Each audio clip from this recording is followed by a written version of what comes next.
옛날 조선시대 경상도 지방에 나이 지긋한 박생원이라는 선비가 살고 있었습니다.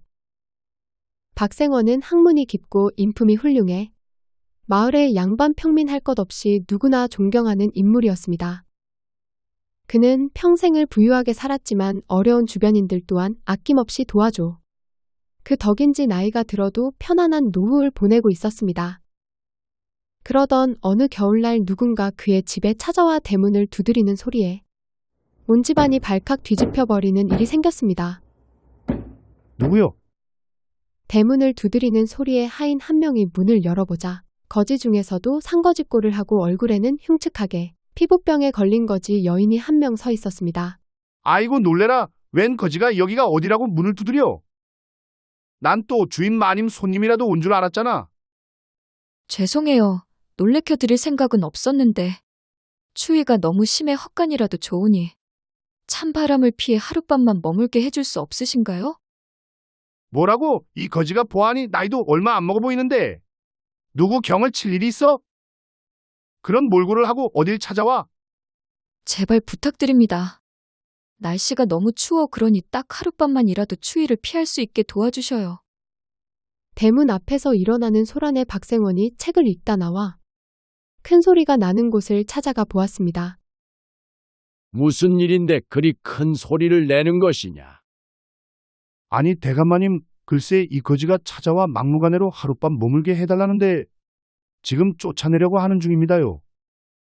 내 집에 온 이는 누구라도 함부로 대하지 말라 했거늘 사람을 어찌 함부로 내쫓으려 한단 말이냐? 그것이 그냥 거지가 아니라 나병에 걸린 거지 같아 집안에 들이지 않은 것입니다요. 뭐라고? 시끌벅적한 소리가 계속 나자 집안에 있던 박생원의 아들 내외까지 나와 거지 여인을 보고는 기겁하며 소리쳤습니다. 아버님 저런 거지를 들였다가 병이 옮기기라도 하면 어찌합니까? 밥 한 숟가락이나 줘서 쫓아내버리시지요. 가족들이 거지 여인을 보며 성화를 내었지만 박생원은 그녀의 흉한 외모를 보고도 조금의 거리낌이 없었습니다. 자네는 이 마을에서 못 보던 사람 같은데 거처할 곳이 없는 겐가? 예, 대감마님, 몹쓸병에 걸려 가족들에게도 버림받고 이리저리 떠돌아다니는 중에 날이 너무 추워 하룻밤 신세 지기 위해 무례를 범했습니다. 그래, 이 추운 겨울에 딱 하게 되었구만. 걱정 말고 들어오게. 내 집에 온 이는 누구나 내 손님일세. 아버님, 박생원이 거지 여인을 집 안으로 들이려 하자 집안 식구들과 하인들까지 나서 만류하였지만 그의 마음을 돌리지는 못했습니다. 가서 저녁상을 준비하고 따뜻한 물도 부족하지 않게 준비해 두거라.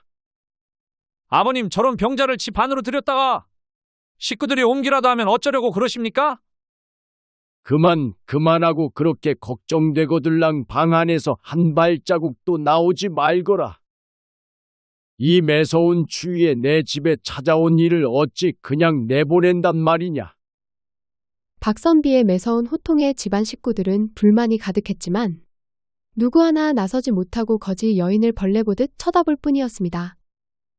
헌데 거지 여인을 집안에 들이고 보니 사랑방에는 이미 다른 손님이 있어서 그녀가 쉴 마땅한 곳이 없자 박선비는 그녀를 자신의 방에 머물게 하려 했습니다. 박생원의 행동에 기겁한 가족들이 기를 쓰고 말려보려 했지만 한번 정한 그의 뜻을 쉽게 꺾지 못했습니다. 아버님 남녀가 유별한데 거지를 집안에 들이는 것으로도 모자라. 아버님과 합방을 하신다고요. 그것은 절대로 있을 수 없는 일입니다. 그래, 그렇다면 내 안사람과 저 여인을 같이 자게 하면 되겠구나. 너는 내 방에서 나와 같이 자거라. 그렇게 하겠느냐? 네, 저를 저 거지랑 같이 자라고요. 저는 몸도 비위도 약해서 지저분한 것은 딱질색이에요. 차라리 마당에 이불을 깔고 잘지언정 저런 거지랑은 잠시도 있을 수 없어요.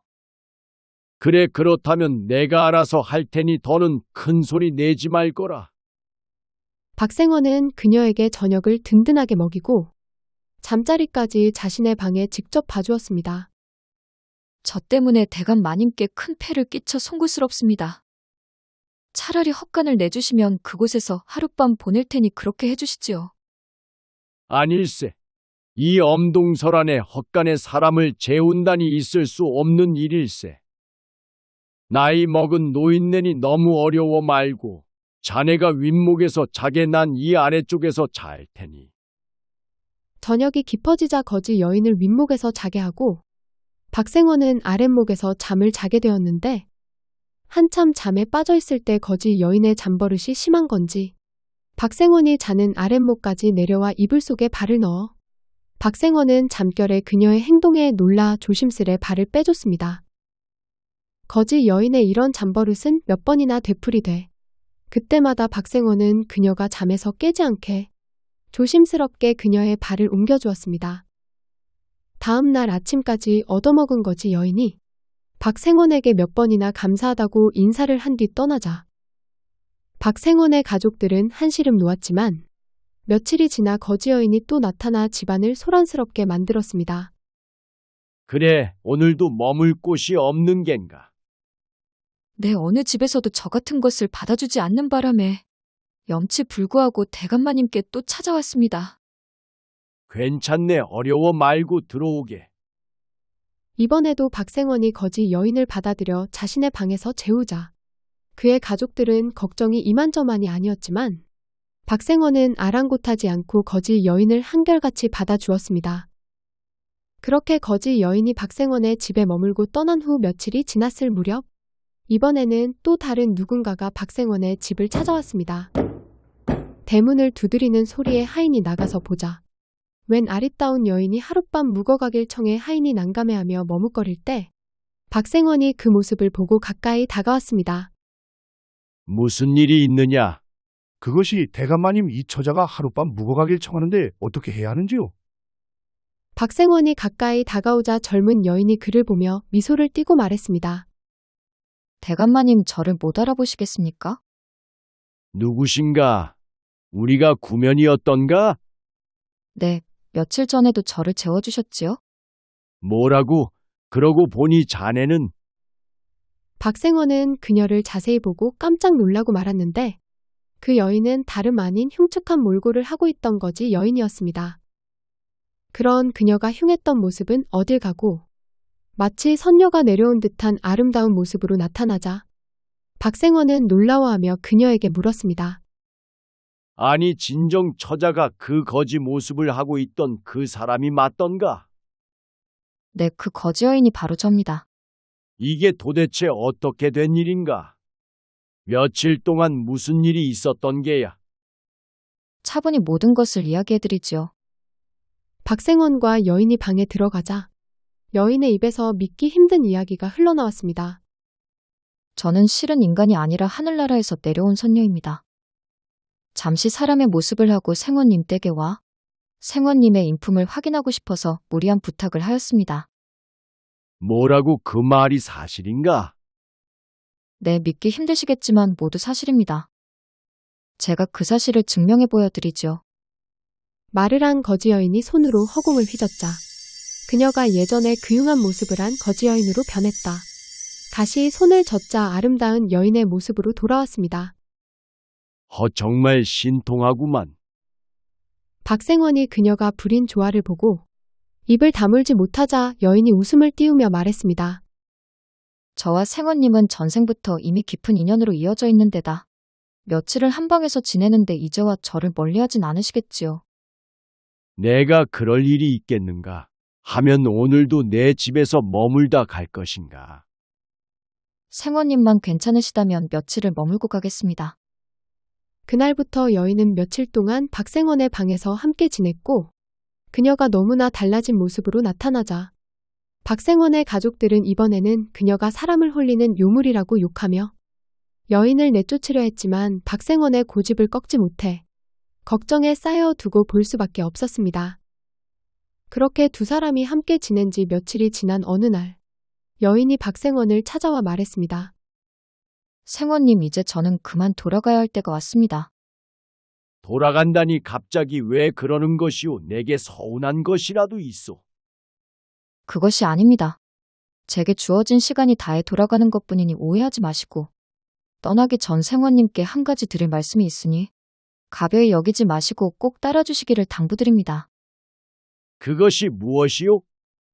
생원님의 집 가장 안쪽에 양지 바른 곳에 작지만 깨끗한 집 한 칸을 지으십시오. 그리고 항상 집을 깨끗이 정리하시고 누구도 못 들어가게 자물쇠로 잠그신 다음 생원님과 같은 성씨의 산모가 생기면 출산날이 될 쯤 그 집안에 들여 산실로 삼게 하십시오. 무슨 일이 있어도 제 말을 꼭 따라주셔야 합니다. 말을 마친 여인이 박생원에게 고개 숙여 인사하더니 방문을 열고 나가자 순식간에 홀연히 사라져버렸고 뒤따라 나온 박생원은 그녀를 찾아 집안 구석구석을 돌아다녔지만 그 이후로 여인은 2번 다시 나타나지 않았습니다. 박생원은 한순간에 떠난 그녀의 생각에 허전하고 아쉬운 마음이 가득했지만 곧 그녀의 말대로 집안의 가장 양지 바른 곳을 골라 아담한 집 한 채를 짓고 정갈하게 꾸민 후 누구도 함부로 출입할 수 없게 하였습니다. 한참의 시간이 지난 어느 날 박생원의 며느리가 아이를 갖게 돼 온 집안 사람들이 기뻐하다 출산할 날이 다가오자 박생원은 며느리를 새로 지은 집에 들어가게 했는데 어찌된 일인지 그날부터 며느리의 몸이 병에 들고 고통이 찾아와 얼마 안가 다른 곳으로 옮겨 아이를 출산하게 되었습니다. 박생원의 가족들은 며느리가 그 집에서 나온 뒤 차츰 몸이 나아지자 다시 거지 여인을 유물이라 욕하며 그녀의 뜻대로 지은 집을 불태워 없애야 한다고 말했습니다. 아버님, 제가 몇 번이나 말하지 않았습니까? 그 여자는 유물이라고요. 나병에 걸린 몸이 단 며칠 만에 깨끗이 난다는 것 자체가 말이 안 되는 일이었습니다. 그 여자는 분명 우리 집안에 큰 화를 불러올 테니 당장 저 집을 불태워 없애야 합니다. 가족들의 성화에 박생원 역시 의아한 마음이 일어났습니다. 이게 어찌 된 일인가? 분명 그녀의 말대로 따랐거늘. 왜 며느리가 그 집에 들어가서 고통을 받은 것인지 알 수가 없구나. 박생원은 며칠을 고민한 끝에 의아한 생각이 들긴 했지만 마음을 다잡아 그녀의 말을 저버리지 않고 그 집을 이후로도 정성껏 관리하며 그 누구도 함부로 들이지 않았습니다. 그러던 어느 날 시집갔던 딸이 임신을 하게 돼 출산할 날이 가까이 오자 그의 집을 찾아왔습니다. 홀몸도 아닌데 먼 길 오느라 고생이 많았구나. 네, 아버지 힘은 들어도 부모님이 계신 집이 안심이 돼서요. 그래, 잘 왔다. 박생원의 딸은 그의 집에서 머물며 몸을 돌보았는데 어찌된 일인지 올 때만 해도 건강하던 딸의 몸이 출산할 날이 가까이 오자 건강이 점차 안 좋아지더니 큰 병에 걸린 사람처럼 자리에 누워 일어나지도 못하는 상황에 처해버렸습니다. 박생원과 가족들이 걱정에 쌓여 용한 의원을 불러 약을 지어 먹였지만 조금도 나아지지 않고 차츰 병세가 깊어지자 그의 딸이 하루는 박생원을 붙잡고 말했습니다. 아버지 식구들한테 들었는데 앞마당에 새로 지은 집이 선녀의 말을 듣고 지은 산실이라고 들었어요. 그것이 맞나요? 그래, 그런 일이 있었지. 헌데 그것은 왜 그러느냐? 아버지 이제 출산일이 얼마 안 남았는데 제가 이 몸을 하고 출산을 했다가는 저도 아이도 무사하지 못할 것이에요. 그러니 저를 부디 그 집에 들여보내주셔요. 이제 기댈 곳은 그 집에 들어가는 것뿐이니 제발 제 청을 들어주세요. 그 집에 말이냐? 박생원은 딸의 말을 듣고 며느리가 그 집에 들어갔다. 오히려 병을 얻어 나온 일 때문에 망설여졌지만 문득 선녀가 자신의 성과 같은 성씨의 산모만을 드리라는 말이 생각났습니다. 그래, 며느리는 우리 집안 사람이지만 성이 다르지 않은가. 이 아이라면 그 집에 들어가 효험을 볼 수도 있을 것이다. 박생원은 딸을 그 집으로 조심스럽게 옮겼고 그의 딸은 그 이후로 차츰 병이 호전되더니 결국 출산날 건강한 사내 아이를 낳고 산모 역시 얼마 안가 건강을 되찾았습니다. 박생원과 그의 가족들은 그제야 선녀의 말이 틀리지 않았다는 것을 깨닫고 그녀의 해안에 진심으로 감사하였습니다. 이 집에서 박생원의 딸이 낳은 사내아이는 자라며 학문의 남다른 성취를 보였고 그 명성이 조선 팔도에 혁혁하게 떨치게 되었는데 그가 바로 퇴계 이황이었습니다.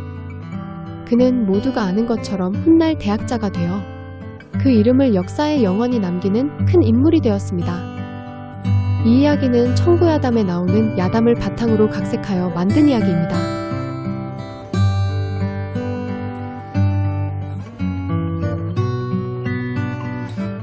긴 영상 봐주셔서 진심으로 감사드립니다. 다음에 더 좋은 이야기로 찾아뵙겠습니다.